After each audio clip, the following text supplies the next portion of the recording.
दोस्तों आज की कहानी है मम्मी जी मैं ननद जी के साथ आपके घर में नहीं रह सकती। दोस्तों कहानी शुरू करने से पहले अगर आपने हमारे चैनल को अभी तक सब्सक्राइब नहीं किया हो तो कर लीजिए ताकि आपके पास पहुंच सके हर नया वीडियो।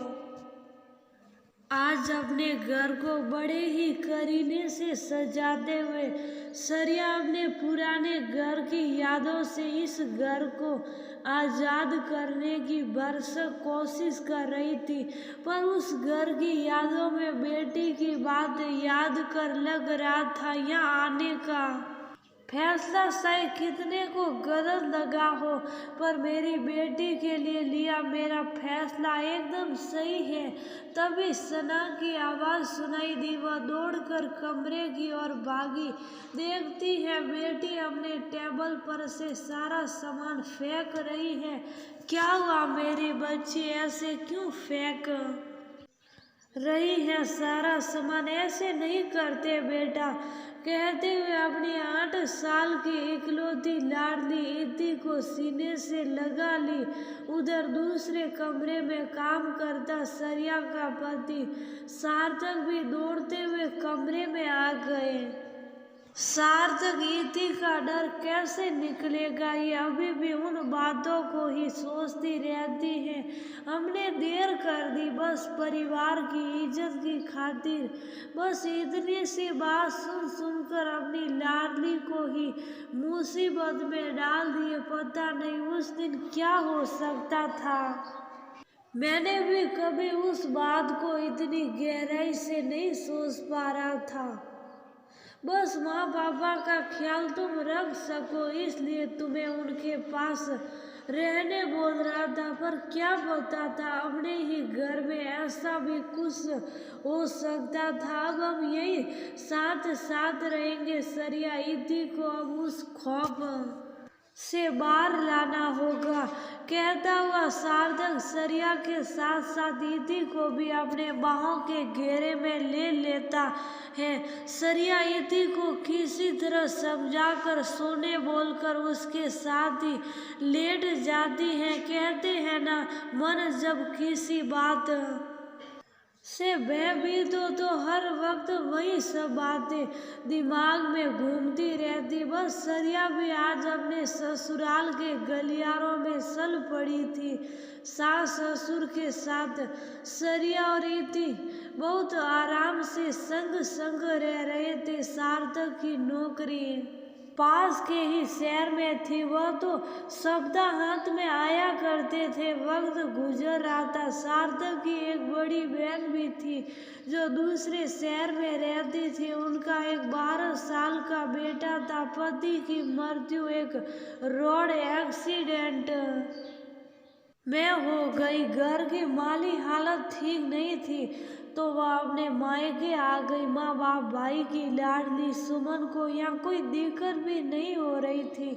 सरिया ने भी बड़ी ननद का पूरा मान किया। सुमन का बेटा मानस और इति साथ साथ खेलते पढ़ते कुछ दिनों से सरिया देख रही थी कि इति शुभ शुभ सी लगने लगी है। पूछने पर इति जो भी बोली सुनकर सरिया ने ये कहकर टाल दिया कि बेटा वो भी बच्चा है, ऐसा कुछ नहीं होगा जो तुम सोच रही हो। तुम लोग मोबाइल कम देखा करो। उसके बाद से सरिया ने भी नोटिस करना शुरू किया तो लगा इति ठीक ही कह रही थी। वो जिसे बस इतनी सी बात समझ रही थी वो इतनी सी नहीं थी।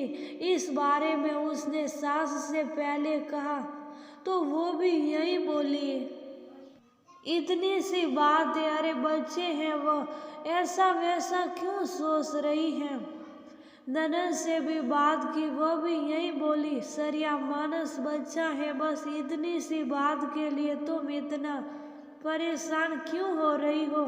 सरिया ने भी बात को वहीं खत्म करना सही समझा, पर मन में डर बैठ गया था और वह सतर्क रहने लगी थी। इस बार जब सार्थक आए तो उनसे भी उस बात पर चर्चा की, पर जवाब एक सा ही मिला, वो बच्चे हैं, ऐसा कैसे कुछ सोच सकते हैं।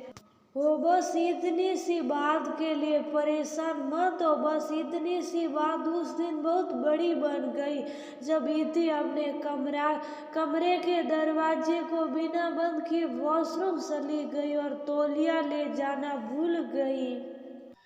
तभी हर दिन की तरह मांस जो कमरे के बाहर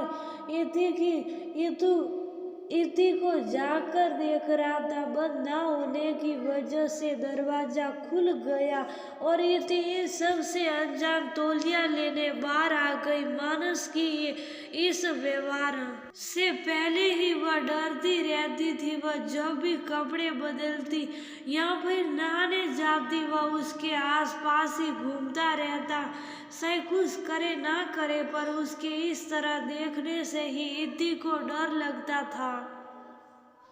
मानस तौलिया पकड़कर खड़ा हो गया। इति जोर जोर से चिल्लाने लगी।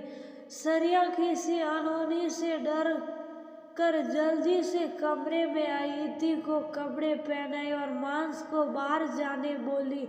सास और सुमन भी आवाज सुनकर कमरे में आ गई। बात पूछने पर जब सरिया ने मांस की हरकत बताई तो दोनों ने फिर वही कहा, बच्चा है, शरारत कर रहा होगा, इतनी सी बात के लिए तुम ना जाने क्या क्या सोचने लगी। उस वक्त तो सरिया कुछ ना बोली, वह सोची दूसरे दिन सार्थक आने वाले है, अब उनसे ही बात करूंगी। दूसरे दिन सरिया ने सार्थक से कहा, मैं इति के साथ यहाँ नहीं रह सकती। मांस को सब अच्छा समझकर नजरअंदाज कर रहे, पर उसका असर हमारी बेटी पर हो रहा है। ना माँ सुनने समझने को तैयार है, ना दीदी आप भी नहीं समझना चाहते तो ना समझे, पर मेरी बेटी के लिए ये सब सही नहीं है। बच्चा बच्चा करके बहुत बड़ी गलती ना कर दे हम।